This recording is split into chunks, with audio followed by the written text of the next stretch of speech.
हर आदमी के ज़िंदगी में कभी ना कभी चमत्कार ज़रूर होता है, लेकिन बात दरअसल ये है कि चमत्कार तभी होता है जब ईश्वर चाहते हैं। आपके चाहने और ना चाहने से चमत्कार नहीं होता है। जब ईश्वर की मर्जी होती है तो आपकी ज़िंदगी में चमत्कार हो जाता है। जब आप चारों तरफ से हार जाते हैं, थक जाते हैं, परेशान हो जाते हैं, उम्मीद छोड़ देते हैं, तब चमत्कार होता है। जब आप अपने आप को ईश्वर के हवाले कर देते हैं और कहते हैं कि प्रभु अब जो करना है आपको करना है, मेरे से कुछ नहीं हो रहा है, मैं कर ही नहीं पा रहा हूँ। मैंने प्रयत्न किया, मैंने कोशिश की, मैंने मेहनत की, मैंने बहुत ज़्यादा इंतज़ार किया, फिर भी नहीं हो रहा है प्रभु। अब जो करना है आप ही को करना है। जब आप अपने आप को ईश्वर के हवाले कर देते हैं, फिर आपके ज़िंदगी में घटती है एक चमत्कार, जहाँ से आपकी ज़िंदगी ही बदल जाती है। फिर वहाँ से ज़िंदगी ऐसे बदलती है कि आप कल्पना ही नहीं कर सकते। आप में से कई लोग ऐसे होंगे जिनके साथ ऐसा हुआ होगा। कई लोग ऐसे होंगे जो इस चमत्कार का इंतज़ार कर रहे होंगे। तो मैं आपसे यही कहूँगा कि अगर आप चाहते हैं कि आपकी ज़िंदगी में चमत्कार हो, तो आप पूर्ण रूप से अपने आप को ईश्वर के हवाले कर दीजिए। और जो भी आपके जीवन में नहीं हो रहा है, चाहे आपका एग्ज़ाम नहीं निकल रहा है, आपको नौकरी नहीं लग रही है, आपकी शादी नहीं हो रही है, आपको प्रेमिका नहीं मिल रही है, आपके शरीर ठीक नहीं हो रहे हैं, आप अमीर नहीं बन रहे हैं, छोड़ दीजिए। एक बार छोड़ के तो देखिए, पूर्ण रूप से छोड़ना पड़ेगा। ऐसा नहीं कि आपने छोड़ दिया और पलट पलट के देख रहे हैं कि भगवान के हवाले मैंने कर तो दिया पर भगवान नहीं दिए। अपने आप को पूर्ण रूप से समर्पण कर दीजिए और उसको भूल जाइए, फिर आपके जीवन में होगा चमत्कार। तो नमस्कार दोस्तों, मेरा नाम है रानू बाबू और जैसा कि आप सभी जानते हैं कि मैं आपके लिए कहानी, कविता और मोटिवेशनल वीडियो लेकर आता हूँ। इसी श्रृंखला में मैं लेकर आया हूँ, जब ईश्वर चाहेंगे तभी चमत्कार होगा, आपके चाहने से नहीं होगा। इसीलिए इंतज़ार करें, चमत्कार आपके जीवन में होगा। बहुत पुरानी कहानी है दोस्तों कि एक भिखारी रोज़ निकलता था भीख मांगने के लिए और उम्मीद करता था कभी तो उसके जीवन में चमत्कार हो, कभी तो उसके जीवन में चमत्कार हो, भगवान कभी तो उसके ऊपर नज़र डाले। एक दिन वो भीख मांगने बैठा था, तो वो क्या था कि जब भी वो भीख मांगने बैठता था तो कुछ अपने कटोरे में चावल के दाने रख लेता था, दूसरे कटोरे में कुछ पैसे पहले से रख लेता था ताकि चावल के दाने देखकर लोग उसको चावल दे, पैसे देखकर लोग उसको पैसे दे, और उसको मिल भी जाता था। और ये सिलसिला कई दिनों तक चलता रहा, कई सालों तक चलता रहा। वो ऐसे ही जाता और रोज़ थोड़ा एकत्र करके वापस आता, बीवी को देता, नाखुश रहता कि भाई मेरे साथ भगवान अत्याचार कर रहे हैं।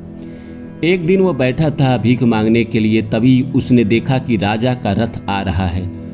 तो बहुत खुश हुआ और देखा कि राजा सामने से जा रहे हैं, तो मैं खड़ा हो जाता हूँ और राजा से मांगूंगा। राजा कुछ भी अगर दे देंगे, 2 रुपया भी दे देंगे, तो मेरे लिए सौभाग्यशाली ही होगा कि राजा ने मुझे कुछ दिया। और 2 रुपया से तो मैं अपने जीवन का 10 साल निकाल लूँगा। उस समय की बात है जब 2 रुपया आज के 2 करोड़ के बराबर होगा। तो मान के चलिए, तो वो बैठा हुआ था। जब राजा का रथ आने लगा तो वो जो कटोरे में उसने थोड़े चावल रखे थे, थोड़े सिक्के रखे थे, उसने पलट के अपने झोले में डाल दिया। राजा का रथ आया और भिखारी के सामने आकर रुक गया। अब ऐसा हुआ कि राजा उतर कर आए और भिखारी के पास आ गए। भिखारी को लगा कि आज किस्मत मेहरबान है, जो प्रभु से मैंने निवेदन किया था, जो मांगा था, जो मतलब कहीं ना कहीं दुआ की थी, आज उसका फलित होने का समय आ गया है। राजा सामने आए। भिखारी सोच ही रहा था मनी मन की क्या मांगूं, 2 रुपया मांग लेता हूँ, नहीं 5 रुपया मांग लेता हूँ, नहीं 1 ही रुपया मांगता हूँ, पता नहीं राजा नाराज हो जाएगा तो मुझे सूली पे न चढ़ा दे। राजा सामने आए और उन्होंने भिखारी के आगे हाथ फैला दिया। बोला कि भिखारी सुनो, आज मुझे तुम कुछ दो। भिखारी बोला, ये क्या हो रहा है मेरे साथ? तो राजा को मैं सोचता था कि राजा साहब आएंगे कुछ मुझे देंगे, ये तो मुझसे ही मांग रहे हैं। तो भिखारी के अंदर अजीब सा एक क्या बोलूँ, एक भावना चली कि ये क्या हो गया मेरे साथ। फिर राजा ने कहा, देख क्या रहे हो, मुझे कुछ दो।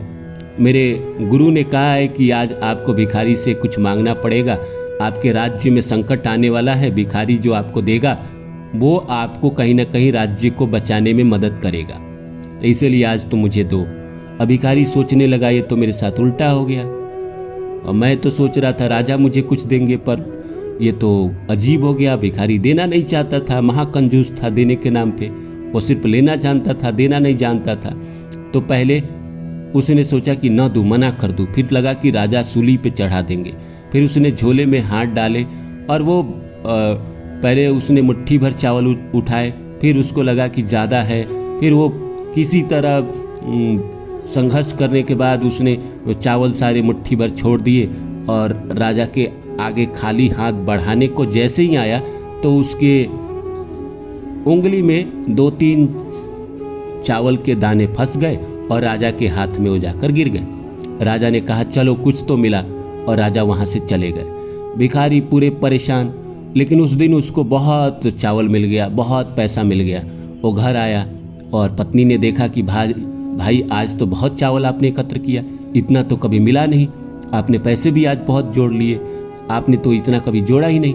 लेकिन भिखारी परेशान है, वो कह रहा है कि अरे तुम क्या बताऊं तुमको, आज मेरा कितना बड़ा नुकसान हो गया, 4 दाने चावल के राजा ने ले लिए, अब मेरी तो ज़िंदगी बर्बाद हो गई, मैं तो ख़त्म हो गया, 4 दाने मैंने क्यों दिया, मेरा तो किस्मत ही खराब है। पत्नी समझाती रही, अरे ठीक है 4 दाने उनको दे दिए, लेकिन इतने सारे मिले तो आपने दिए, तभी तो इतने सारे मिले। भिखारी लेकिन माना ही नहीं, परेशान रहा। वो सोचता रहा कि आज तो उसके साथ किस्मत ने कुछ बुराई कर दिया।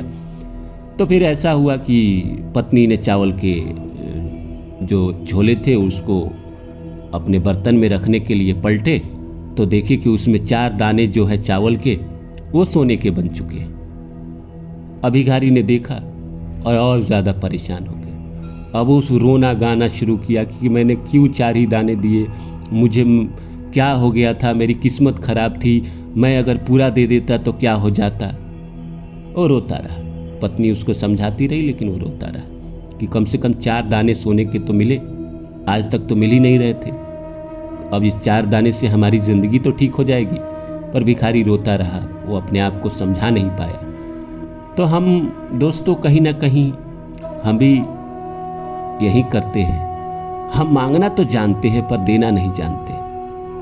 कहीं ना कहीं आप जो भी देते हैं प्रकृति को, प्रकृति आपको उसका सूद समेत आपको वापस कर देती है। तो चमत्कार उन्हीं के जिंदगी में होगा जो देना जानते हैं। जिसके पास जो है, आप इस बात को समझ लीजिए, ये जो गिफ्ट का प्रचलन है कि आप किसी को गिफ्ट देते हैं और देकर ना मत गाइए कि हाँ मैंने दिया, भूल जाइए, तो आपको वापस मिलता है, कई गुना ज़्यादा मिलता है।